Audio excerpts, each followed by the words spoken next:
Assalamu alaikum wa rahmatullahi wa barakatuh. Welcome to today's Friday Reflections on this, the 28th of January 2022. Jummah Mubarak. I hope everybody is well and looking forward to the weekend. Today, before I start actually, I would like to wish Mawlana Shaykh Nazim Adil a very happy birthday. Because it's his birthday today. And I mean, he is one of the great scholars of our time who has contributed so much to the Ummah, so much to humanity. And, it's good for us to show our appreciation by wishing him a happy birthday and maybe keeping him in our du'as and making some salawat for Mawlana. Jummah Mubarak.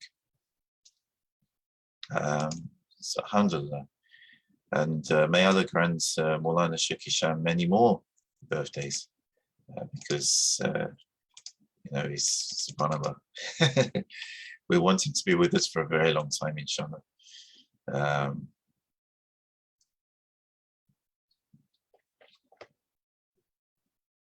Yeah, it would be, wouldn't it? So one of my friends in, I think Indonesia maybe, has pointed out to me that it's already Saturday in Indonesia. Well, it's still Friday in the UK, so alhamdulillah. But yes, that's time zones for you. Today, I would like to read one of Mawlana Shaykh Nazim Sohbet from this book, Liberating the Soul, A Guide for Spiritual Growth, Volume 5. There are, as far as I'm aware, 6 volumes in this series. I got a bit confused last week and said there was 7 for some reason. But if anybody's looking for a mystery 7th volume in the series, well, let me know if you have any luck, because as far as I'm aware, there is only 6 volumes. And I'm going to read the Sohbet from this book, number 18, which starts on page 68. Concerning familiarity. When the last days approach, time will run, passing quickly. We were waiting for the 3 holy months to come, and Rajab arrived and passed away and joined so many other Rajabs. Shaban also arrived and passed away, and Ramadan has also arrived and is quickly passing. Tonight is the 15th. Well, obviously it's not the 15th of Ramadan today, but this is when Mawlana delivered the talk. Grand Sheikh Shah Naqshband, the most important pillar of our order, a distinguished Naqshbandi way, always repeated his associations to make his attenders more familiar with each other and with Almighty Allah. Association is the best way to reach familiarity between creatures, and then with the Lord Almighty. Without talking to each other, people are wild animals, never going to agree. Egos never agree to be on the same level with others. Impossible. If they are forced, they may do it, but inside, never agreeing. Everyone's ego wants to be singular in its station, never wanting a partner. Therefore, ladies, anyone wears the same dress, never agree. Must put on a different one from others to be a special one. And of course, we see the same thing with guys. I remember when I was at university, some of the lads that I went out with, and, if they saw another man who was wearing the same jumper or same pair of trainers as them, a lot of them got quite irritated by this. They wanted to be the only person there who was wearing that particular design of Nike trainers or that particular style of jeans. I mean, I don't know how they imagine that that's always going to be the case, because of course, I mean, they're all going and shopping at the same shops. So how are they going to be the only unique person who's going to be wearing that particular garment or that particular pair of trainers when these are mass produced in factories. But nonetheless, logic doesn't seem to play a part in this. It's the ego. If they saw someone else who was wearing the same thing, they would say that that person is cramping their style. So, Mawlana is pointing out here that unless we tame our nafs, our egos, lower nature, then if left to our own devices, we would be no better than animals. Our egos would never agree. Sometimes if they're forced, they might do it, i.e., if there's a law that's brought out and everybody has to follow that law, then people will follow it, but just so they don't get into trouble. But inside, they will hate it. So he's pointing out this is the nature of ego. This is our raw nature if we don't tame ourselves, if we don't train ourselves in the spiritual ways. Allah, the Creator, gives from his divine attributes to his deputies. He just created each one of mankind unique. No one is like others. Their forms and characteristics are all unique. And this even goes down to our fingerprints. Scientists have studied people's fingerprints all over the world, and they're amazed. They don't find two fingerprints the same. And you think, there's around 7 billion people on this earth at the moment. And scientists have examined many of them, and they can't find even two fingerprints the same. This is the uniqueness with which Allah has created human beings. And Mawlana says, each one of mankind represents one holy name of Allah. Each one of mankind is trained physically and spiritually under one holy name of the Lord Almighty Allah. As we are created different, everyone wants to be singular in his state. But Allah is asking from mankind to be familiar. Even though they are unique, he wants them to be familiar with one another. Mankind can't live by themselves. We are created to live all together. Familiarity is one of the most important characteristics that we must try to acquire. Ego is wild, never wanting to be on the same level with others, escaping from being familiar with others. But we have been asked to reach familiarity with the Lord Almighty Allah. And the way passes through being familiar with people. If you can be familiar with everyone, you may be familiar with Almighty Allah. Very important point here that Mawlana Shaykh Nazim makes. Allah wants us to get along with each other. Allah wants us to love each other, not to simply tolerate each other either. Although, even if we tolerate each other, genuinely tolerate, and feel reasonably good with each other, that's okay. It's okay. That Allah likes that too. But ideally, to love each other.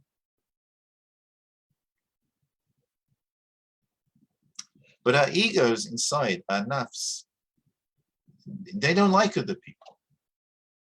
Always, it's like a little devil inside each one of us.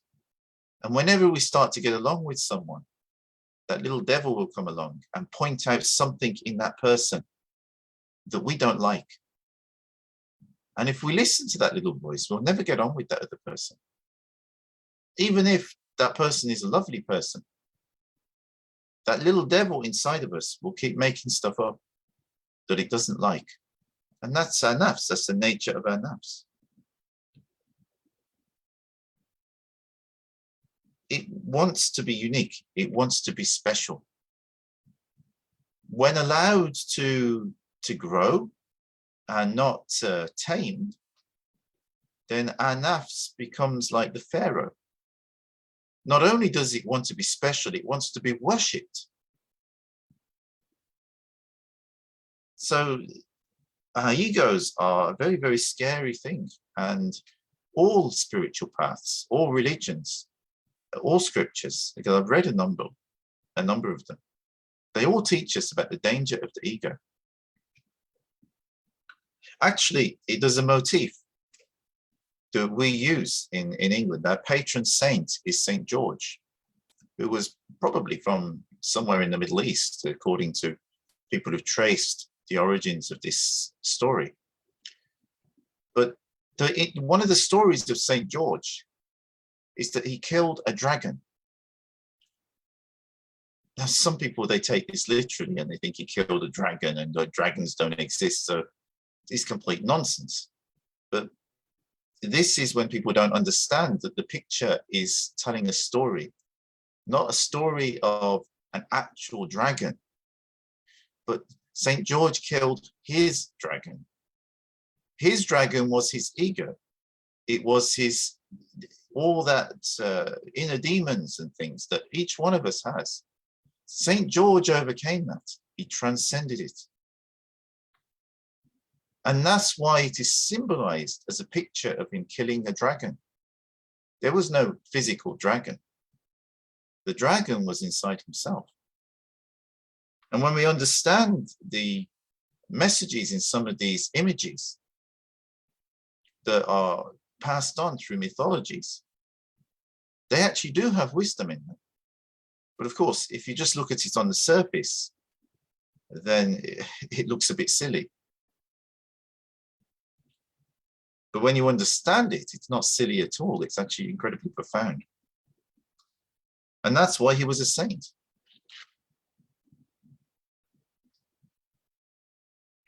And Mawlana Shaykh Nazim says it's very important here that he said that if you want to become familiar with God, you want to become close to God, you get close to God because you're close to people, all sorts of different people from all different backgrounds, and you treat people well.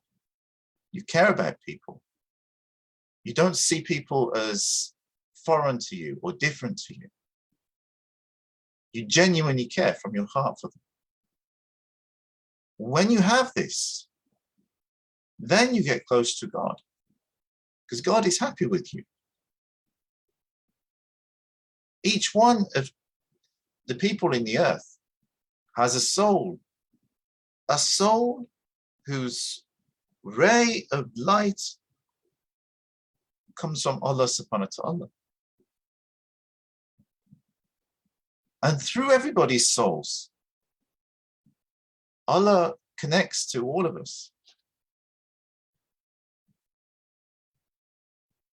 So it's very important that we try to get along with people, even people that we may find it difficult to get along with. And the more we do this, the more we are able to do that, then Allah is pleased with us. And we'll feel closeness to Allah. Mawlana continues, prophets, when they made association with people, people's hearts came in contact with the prophets' hearts. It is not easy to bring hearts into contact with one heart. Must be divine powers and sources that attenders' hearts can reach those prophets' hearts and be familiar.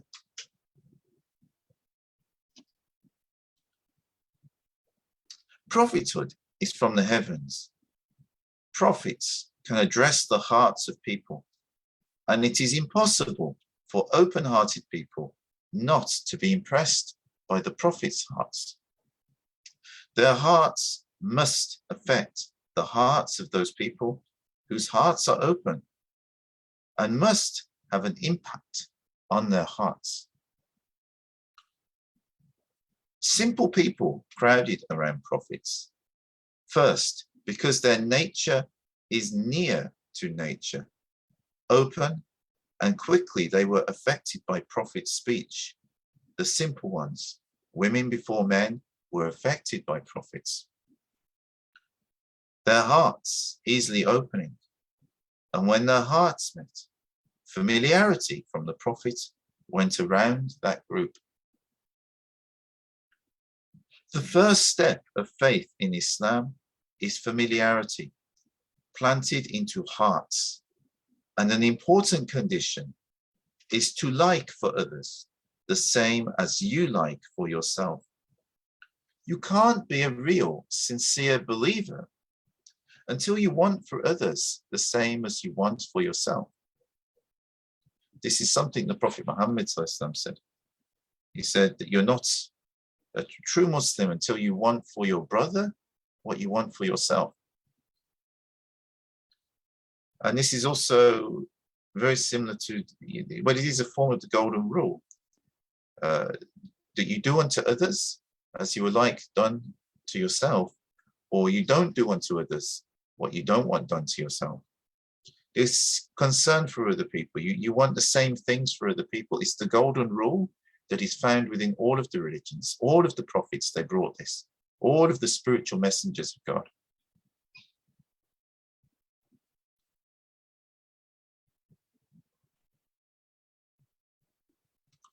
If no familiarity, you can't want the same things for other people.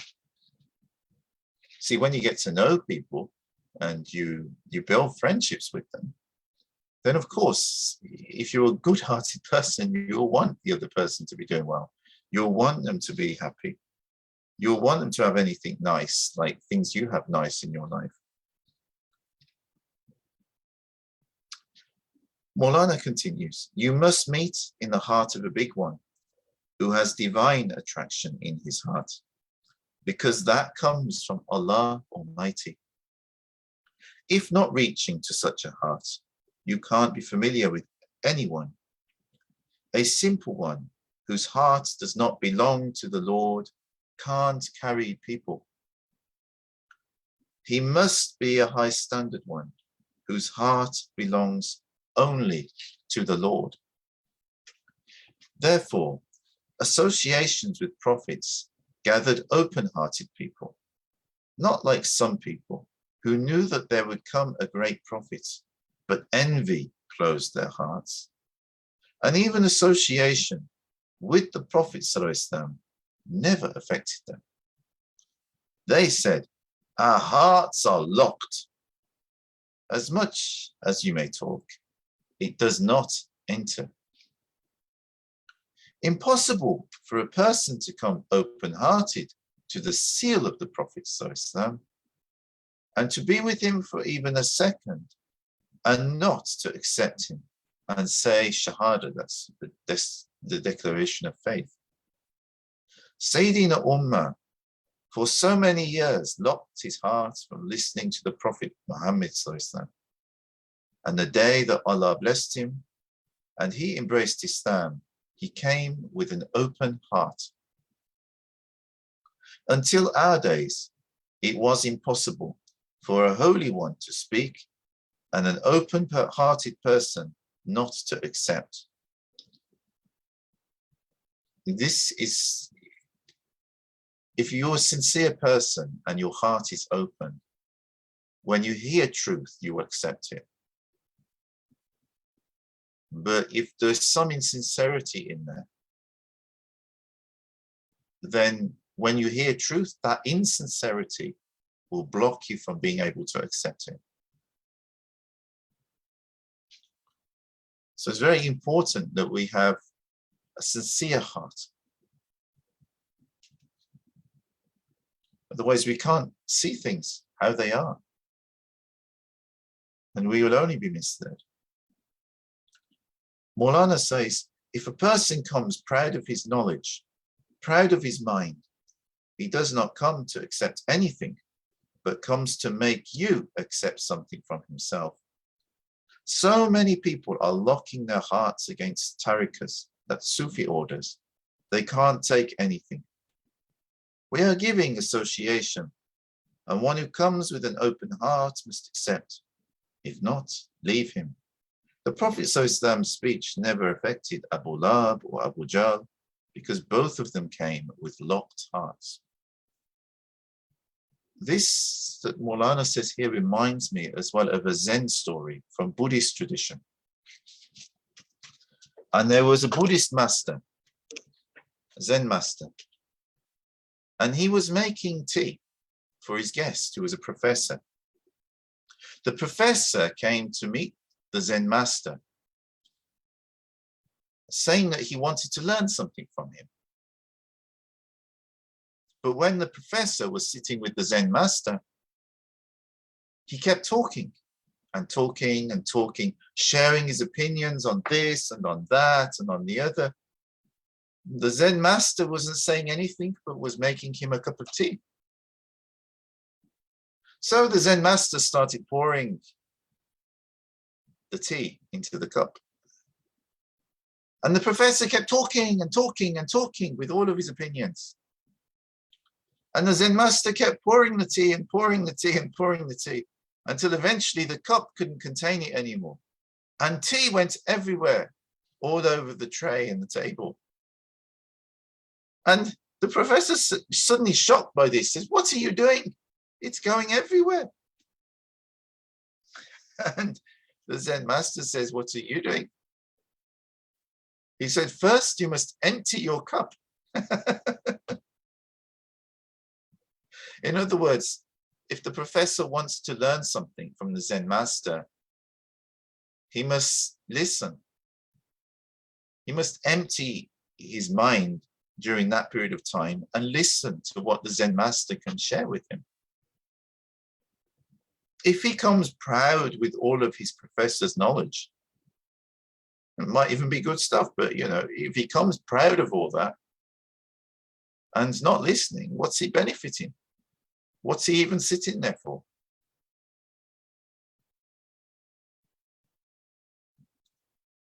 And there is a lesson in this, that no matter who we are, whatever role we have in society, we should be humble and listen to people. One of the most beautiful people I met during my visit to the United States was a lady in Atlanta who worked as a cleaner in a hotel. Probably most people saw her cleaning and never asked her anything. But this lovely lady, when I said hello to her and started chatting, and she shared some of the most profound wisdom with me, in a very loving way, really. She reminded me of the Oracle in the Matrix. And if there'd been any pride in my heart, then I wouldn't have spoken to this cleaner. And, like just on the same level, like there's no difference. And just got to know her and listen. But because I did, then I had one of the most beautiful experiences during my visit to the United States. You never know who anyone is. And irrespective of roles, jobs, qualifications, you don't know who someone is. Even we have within the Quran the story of Moses, when Moses met Khidr. And he questioned Khidr after being told by Allah that there was this other person who Allah had given great knowledge. But when he saw Khidr doing some things which he didn't understand, he questioned Khidr.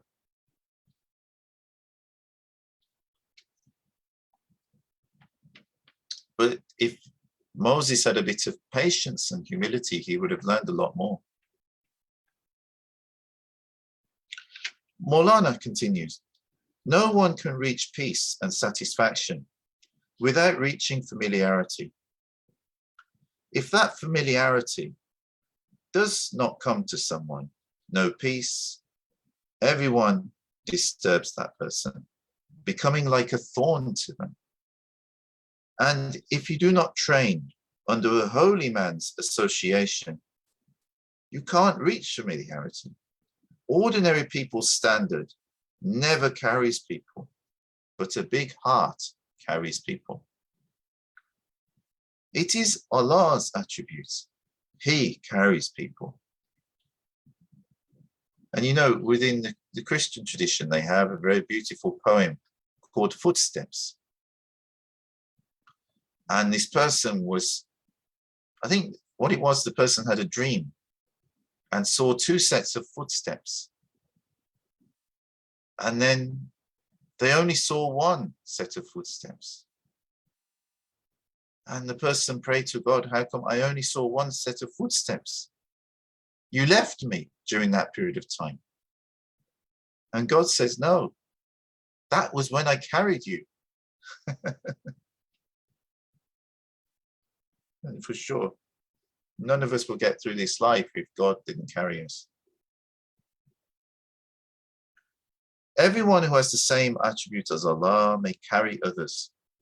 Such a person takes from the Prophet Prophet's heart familiarity and knowledge, and people's hearts meet in his heart. Then people from that group become familiar with one another. Important is not knowledge, but to transfer from heart to heart. I may speak from under the ground or from above the heavens. Important is to be transferring from heart to heart. Don't look at my words, but at my transmission. We are asking divine familiarity through his servants. And at the second step, familiarity runs to you from every creature and from you to them. Wild animals do not touch familiar people. They are obedient and show love to these people. Once I was with Grand Sheikh, traveling in the countryside. We passed by a farmhouse, and a yellow dog came out with its tail curled like a scorpion. It reached Grand Sheikh. This was Mawlana Shaykh Nazim Sheikh, Sheikh Abdullah Fayaz al-Dagestani. And he touched it, and that dog played on the ground and ran back. Grand Sheikh said, he recognized me, no stranger. Even lions amid deserts may come to these people who are familiar with their Lord. And of course, in the Bible, we hear about when Daniel was thrown into the lion's den, the prophet Daniel, on whom be peace. He was innocent of what he was accused of. He was one of God's servants, very good, holy person. But he was thrown into the lion's den. But the lions' mouths were sealed to him, and they didn't touch him. However, afterwards, after the period of time that he was supposed to be in the lion's den for this decreed punishment, afterwards he came out, and because the king saw that he was unharmed, then the king put all of the people who accused him in the lion's den. They falsely accused him. They were evil people. And they were, well, the lions finished them. Why? Because God protects his people. If you stay right with God, God is the creator of the universe. God will look after you. You may still have problems. Even Job, peace be upon him, had problems. But ultimately, God looked after him.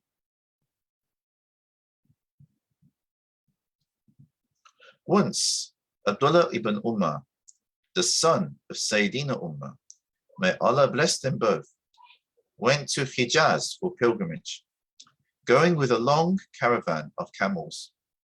Then all of them stopped, and he asked, "What is the matter?" They said, "A lion is lying in the way." Everyone was afraid. But he said, "Make my camel kneel down." He got down and went to the lion. When he touched it, he took the lion by its ear and said, "Don't be here. This is not the place for you. This is the way for Hujjaj pilgrimage to the Lord's holy house. You must be obedient, and respectful, not quarreling with anyone. SubhanAllah.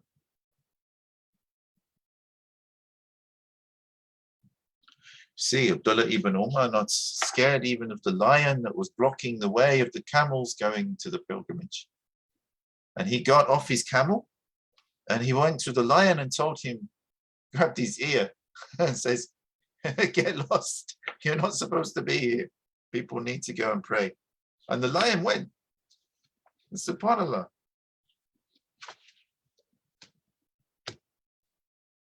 SubhanAllah. You see, if we do the right things, and at least to the best of our ability, and we keep a sincere heart,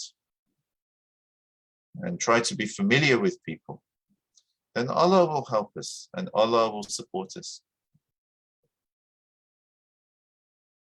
And then people who connect with us, Allah will connect them together as well. And that's how you build a beautiful community.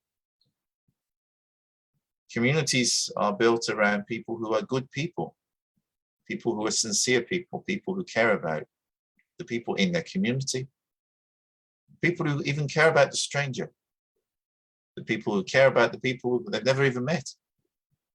Prophet Muhammad ﷺ cared about everybody. He didn't want anybody to, suffering or to go astray, to lose their way. He didn't want any of that. He just wanted people to be blessed. He cared about and prayed for everybody in his ummah, everybody who was around ever since the Prophet Muhammad ﷺ. And of course, he prayed for their ancestors as well. And we know Caliph Umar, when Umar was the Caliph of the Muslims, he used to walk around the streets at night. He was worried even if a cow had tripped over on one of his roads, he was worried Allah would hold him to account for that. These were incredibly caring and responsible people. Of course, in practice, there's only so much any of us can do on a practical level, but we should have that sincerity and concern within our hearts.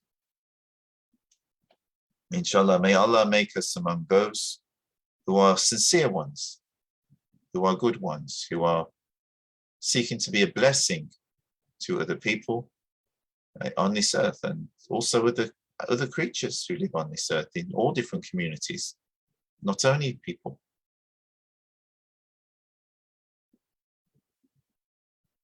May Allah make us among those sincere ones. Forgive us for all our mistakes. Allah bless you all. Salam alaikum. If you find these